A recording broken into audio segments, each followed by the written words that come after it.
kaya okay. Iba talaga pag okay. Okay din kuya.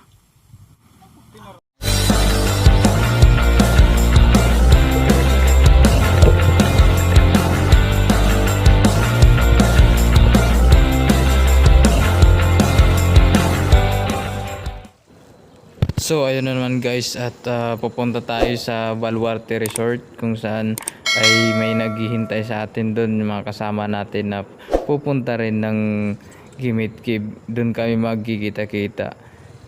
At yan, gagamit na nga yung motor ko, ay mag-uumpisa na tayong maglakbay.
At so ayun, nahirapan umahon yung motor natin dahil masyadong paahon yung daanan.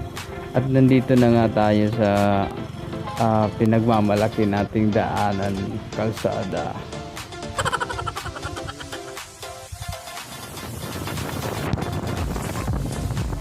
At so ayun na nga, ay bibilisan natin para makarating agad tayo dun sa Baluarte Resort dahil naghihintay nga yung mga kasama natin na kasama papuntang Gimit Island kasi may kukunin kami at syempre magsasaing din kami dun, kakain, baka kami gutumin.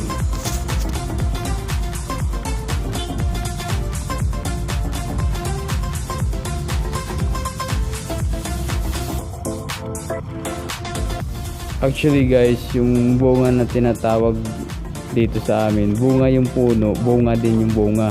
Yan ang tawag dito sa amin. Yun din ang ginagamit pang mama ng mga matatanda dito na mahilig magmama din.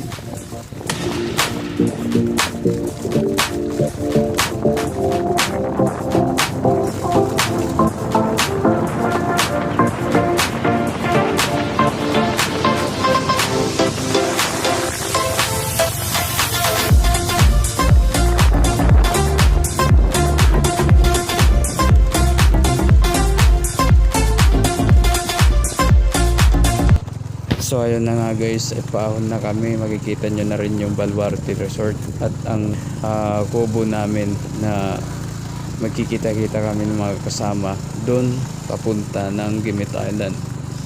So yun, malapit na tayo.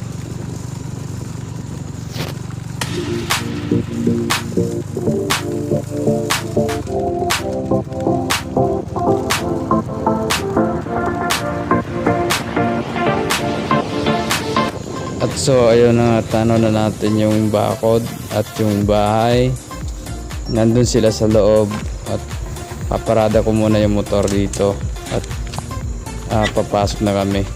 Kaya nga pala, yung kasama ko pala yung kuya ko, yun ang kumukuha ng video habang ako ay papasok ng bahay. At nandun na rin yung mga naghihintay, nakaprepare na yon sila, yung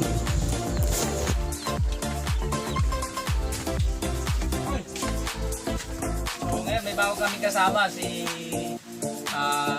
Arnold Dacasa, yung bago naming kasama kasi alam niya din yung pasikot-sikot sa loob ng cave, sa Gimit Cave. At ito, kung matatandaan nyo, nakasama din namin siya sa vlog nung nanguha kami ng lamang dagat. So ngayon may kasama kami bago. Ayun, so tara!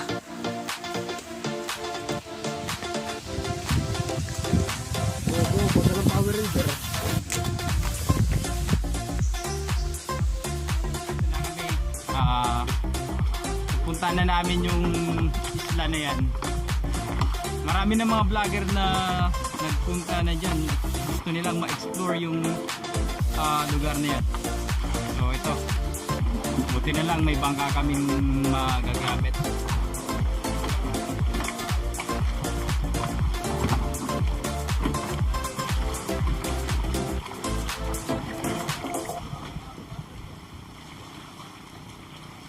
Ito palang liguan namin, yung Baluarte Beach.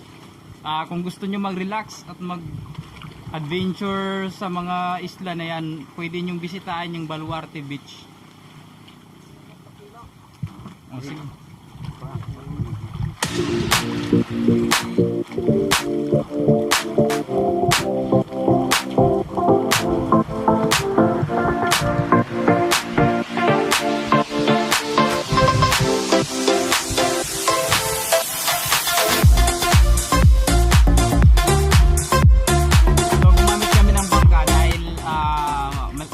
Malaki na yung tubig. Kasi kung hindi malaki yung tubig, kaya namin puntahan yan kahit maglakad lang. Ayan.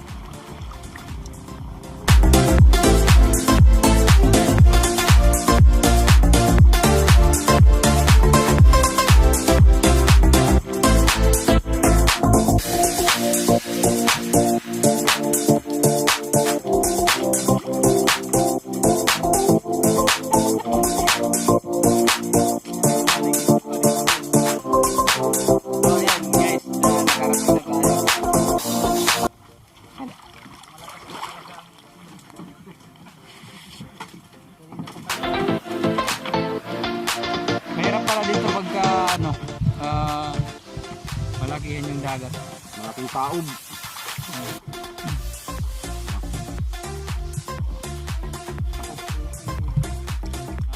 Ngayon, naghanap kami na madadaan kasi mahirap dun.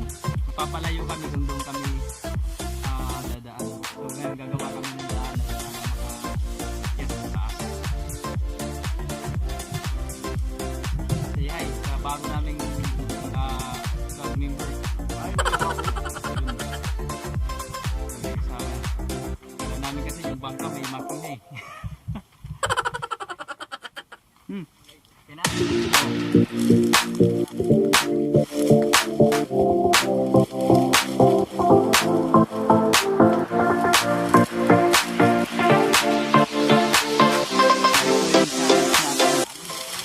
Sunod na vlog, gagawin nating challenge to pag-akyat sa mga bundok.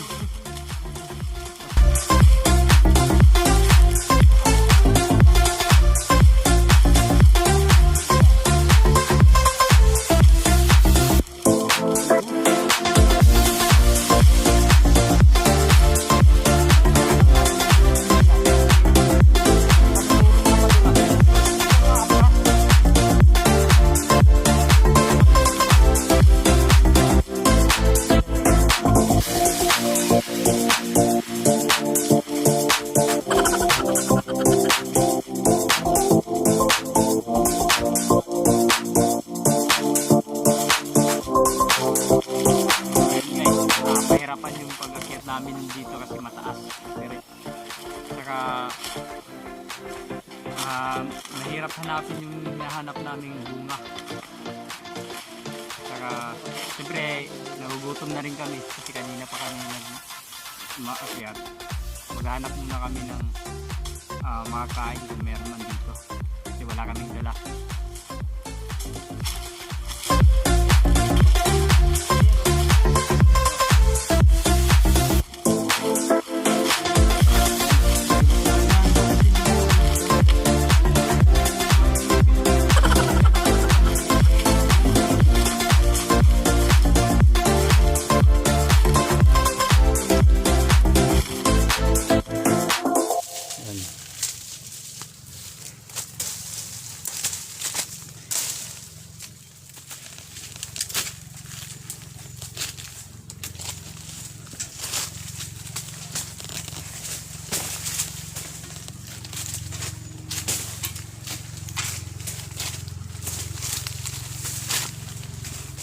Ito na hinahanap namin kaso nga lang walang bunga. Pangalan dito sa amin, bunga yan. Pero walang bunga. Ayan. Yan daw, yan ang ginagamit pang nganga. Yung nganga yung ano sa amin dito sa Waray. At Tapos shout out po yung mga ano yun, mama. nganga. Yung nganga. Yan din yung uri na inahalo dun sa nganga. Oh, hindi pa namin nahanap yung ulamin namin. Maglalakad-lakad kami. Oras ano 2:53. Nandito na tayo guys sa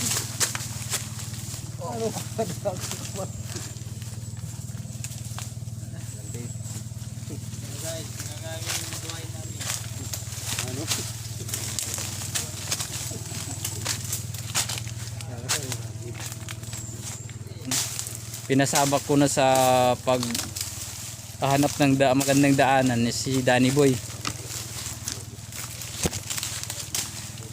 Siya talaga dito yung pinakabihasa maghanap ng daanan kung saan matutumbok agad natin yung kinaroroonan ng bunga. Ito na. Naroroonan ng bunga, kaso walang bunga. Ito na nga, pero walang bunga. Pero marami siguro naghahanap dito, no? Oo. Hindi lang kayo naghahanap ng bunga. Hindi lang kami marami kasi nganga. Yun lang. Meron na? Ayun, so meron na kami nahanap. Naispatan. Tayo guys. Naispatan natin, pero tingnan natin. Malabo kasi yung camera. Ayun guys. Pero hindi natin maklaro. Saklangin mo, saklangin. So ayun, yun pala. Nakita na natin, maganda. Yan. So lapitan natin. Yun guys. Saklangin ni Mamoy. Yan, para makuha yan. Si Danny Boy din yung aakyat niyan. Pero mamaya itatry natin kung makaya. Ikaw, kaya mo bang akyatin yan? Kaya yan. Smile. Oo. Magaling-galing ako yan. At so ayun na nga guys, ay nawalan tayo ng mic.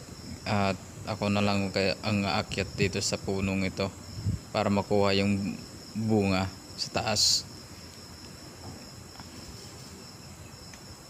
Todo effort pa naman ako kasi hindi pa si Danny Boy aakyat ng puno. Ay ako na lang. Medyo nahirapan ako dyan, kaya yung buong pwersa ko na lang yung ginamit ko para makuha ko yung bunga.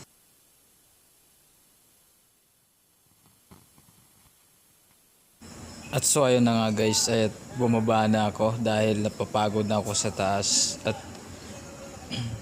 pupunta na tayo sa baba para makita ko rin yung iba kasi maraming puno ito.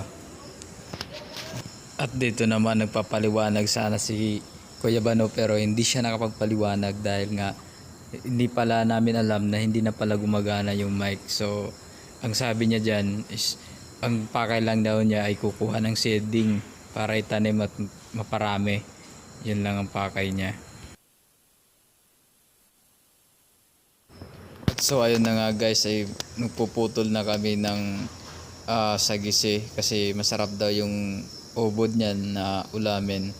Dahil nagugutom na rin kami, ay magluluto na rin kami dito.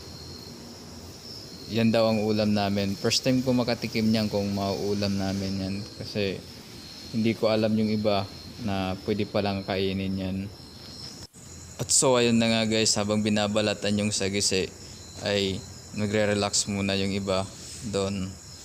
At ako naman ay nakapokus at nakatingin kung ano ang gagawin dyan. Ito na pala yung finished product. Tsaka mamaya anuhin daw yan ng puputol-putulin para may lagay dun sa kaserola. At si Kuya naman gumawa ng putol ng kahoy para pampatong sa kaldero. Gumagawa kami ng paraan para hindi kami mabasa. Yung kasama namin kumukuha ng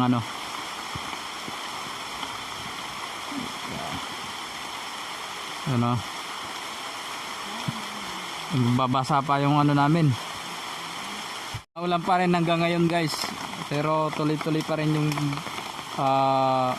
paggawa namin ng para makakain na kami kasi nagugutom na kami. nabulabog dahil sa ulan. Kumuha kami ng mga ano, masisilungan. Gagawa kami sana. Kaso medyo titila na siguro ito. Diskarte, kanya-kanyang diskarte para hindi mabasa.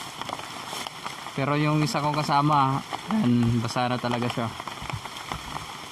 Iba ko kung makapagsaing pa kami, pero tingin namin matindi itong mga kasama ko, kaya makakapagsaing pa yan kahit basa na yung ano, mga kahoy na panggatong na yung ulan. Gumagawa kami ng paraan para makapaggawa ng apoy kasi nabasa yung mga panggatong namin, yun, no?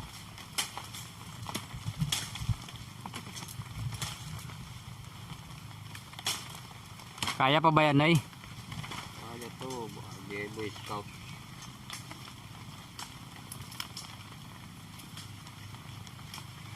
JR. Kala ko kasi yung Gimit Cave is yung bato lang talagang pwedeng puntahan, yung cave talaga. Pero dito pala sa baba ay may ano pala, hindi pala sobrang mabato. May mga lupa din. Pwedeng gawa ng kainging pagtamnan. Kas Mababatid. Ano nangyari? Bakit may wings? Nabasa kasi guys yung panggatong namin. Ginagawa na ng paraan.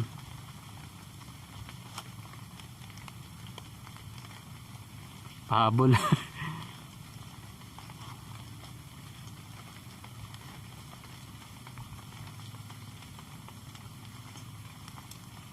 Yan guys, nakapag ano na tayo, nakapag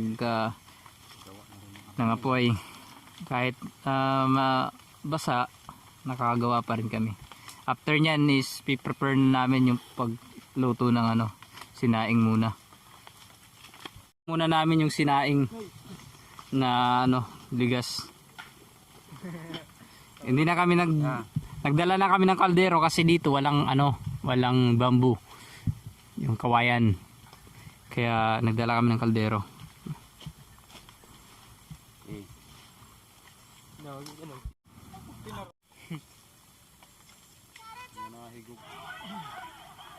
Ayan. Amazing natin. Ang dapat matutunan. Hugasan mo na ito. Sige, para ka tubig.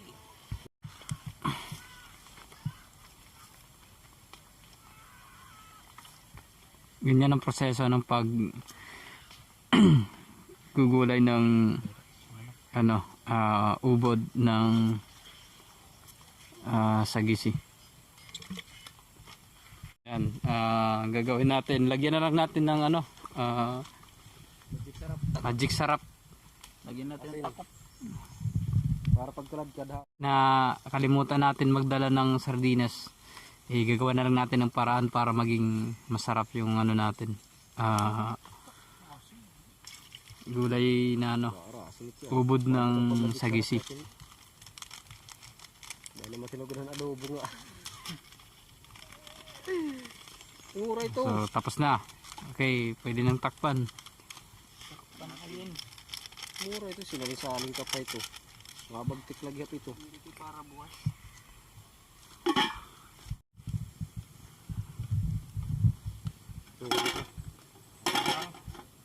Hubo tayo.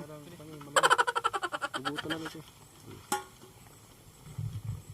Gusto mo rin yan na mapula-pula kay kulang hinhugas.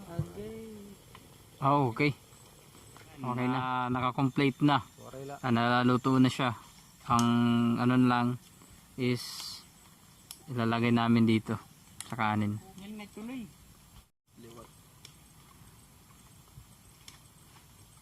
Sige guys, kinain na natin yung ano. Yung ano masasabi mo? Kahit walang sardinas. Okay. Masarap. Okay na okay. Iba talaga pag okay. Okay din kuya. Yan na lang pinakasilaw. Yun. Sabi niya sa Tagalog, ngayon lang siya naka Harang. Nanti, ano? nakakain, okay. ready na kaming umuwi kasi tapos na kaming kumain, tapos na rin namin yung mga pakay namin na mamuha ng bunga ng mama or nganga. At nakakuha din siya ng seedling at dala na rin ng kaldero. Saka si Danny Boy yung expert dito. 'Yon. So, thank you sa sa pagpanonood at don't forget to subscribe our YouTube channels, JTV, and sana ma-click niyo yung subscribe button para ma-notify kayo sa lahat ng aming mga videos na ipapalabas. So, thank you guys.